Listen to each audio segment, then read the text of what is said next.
una mujer ha tirado una... The spontaneous and unrehearsed news interview with Ernesto Che. Que no tiene una frontera de... ¿Él hablaba de cuatro qué? You said something about 4 men.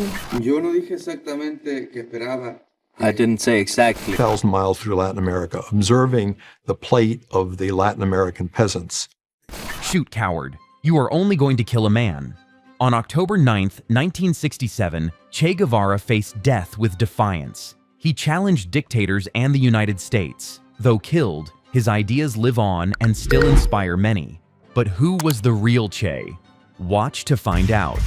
Chapter 1. The Making of Ernesto Che Guevara.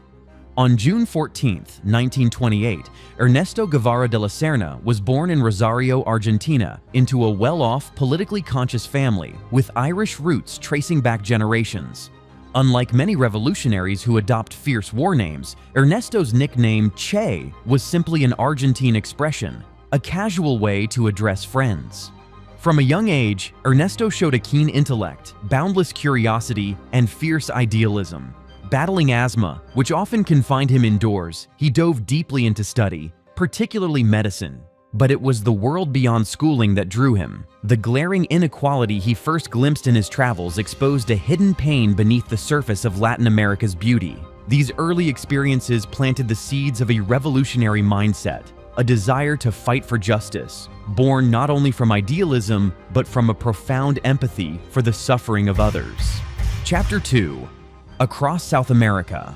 In 1952, Che set off on a journey that has become the stuff of legend, a motorcycle trip with his friend Alberto Granado, traversing the length of Latin America. But this isn't just a road trip for fun, it's a pilgrimage through a continent drowning in inequality. From dusty villages to shattered indigenous communities, Che witnesses hunger gnawing away at children's faces, diseases that ravage without mercy, and families crushed beneath the iron fist of the latifundia system. Vast estates owned by a few wealthy families, often backed by foreign corporations. American companies own the land, the sugar plantations, the cattle ranches, often propped up by brutal governments that crush dissent and promise law and order. This journey breaks the naive student. What began as youthful curiosity became a combustion of outrage and resolve. Alongside his travelogue, Che devours the works of Marx, Engels, and leftist thinkers. This journey is no longer about adventure, it's about awakening. Chapter 3. Radicalization in Guatemala. By the mid-1950s, Che's political views sharpened dramatically. In 1954, Guatemala's democratic government under Jacobo Arbenz dared to challenge U.S. corporate dominance, especially the mighty United Fruit Company. The American response was swift and brutal. A CIA-led coup overthrew Arbenz and installed a right-wing regime friendlier to U.S. interests. For Che Guevara, this was no abstract event. It was a clear example of imperialism's cruel reach, crushing progressive change with bombs and bullets. This moment pushes Che from idealism to militancy. For him, peaceful reform won't work. The enemy is too entrenched, too ruthless. The struggle is no longer regional, it's global. And as the Cold War awakens, so does Che's resolve to fight not just for Cuba or Argentina, but for all oppressed peoples. The communist revolution becomes not just a dream, but a necessity. Chapter 4. Meeting Fidel and the Cuban Revolution. In 1955, destiny brings Che to Mexico City, where he meets Fidel and Raúl Castro, brothers with a shared vision of revolution against the brutal Cuban dictator Batista. Che quickly joins their movement, the 26th of July movement, standing side by side with rebels determined to topple tyranny. Even with being outnumbered 10-1, these guerrillas show fierce determination and tactical genius.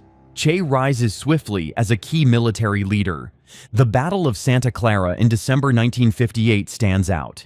Che's strategic brilliance turns the tide in favor of the rebels. The victory marks the beginning of Cuba's new era. But Che is no mere soldier. He is a relentless disciplinarian. Traitors and deserters face swift judgment. Some are shot on the spot. Chapter 5. The Power and Responsibility of Post-Revolution Cuba.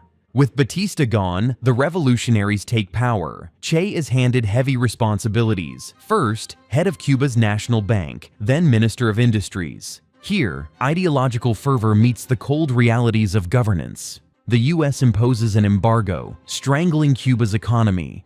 Trade slows. Industries falter. Cuba's economy shrinks by nearly 40% under these pressures. Soviet aid becomes a lifeline, tethering Cuba to a new global power. But Che is more than a technocrat. He launches literacy campaigns, educating thousands of illiterate citizens and soldiers. He champions revolutionary justice with harsh purges against counter-revolutionaries, but also moments of genuine humanity. Chapter 6. A Global Revolutionary.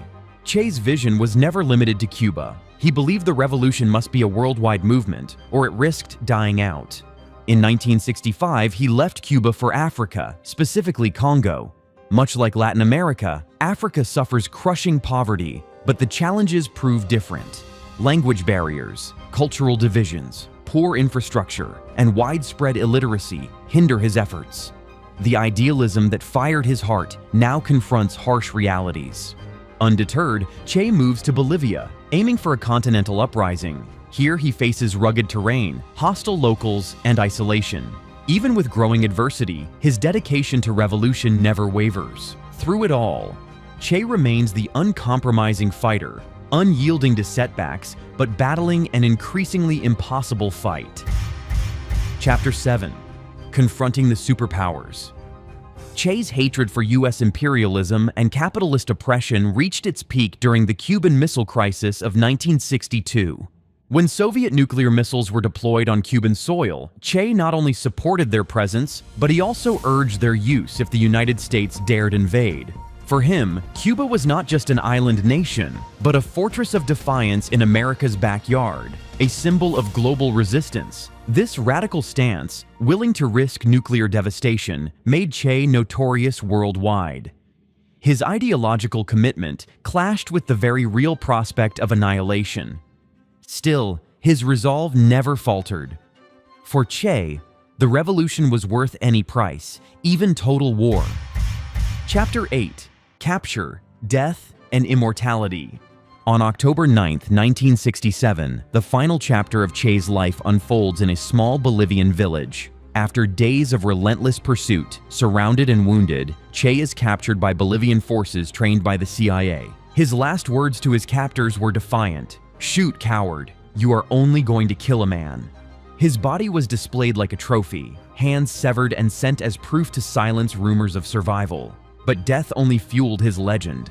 Che became immortal, not in flesh, but in spirit. To millions, he was a hero, the voice of the oppressed, to others, a ruthless fanatic. His image, the beret, the stare, became an iconic symbol of rebellion. Behind that myth remains a man of contradictions, visionary and violent, compassionate and merciless, a product of his turbulent times whose legacy continues to stir passion worldwide.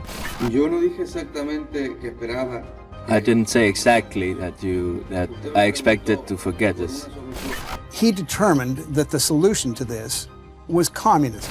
Governmental. El gobierno. Sí, gobierno. Que han sido. Che Guevara's life was short, only 39 years, but his impact was enormous. A doctor, a guerrilla, a revolutionary, and a symbol, Che showed the world that ideals can endure long after one man falls. If you find this video as gripping as history itself, like, comment, and subscribe for more deep dives into the lives of history's most fascinating figures.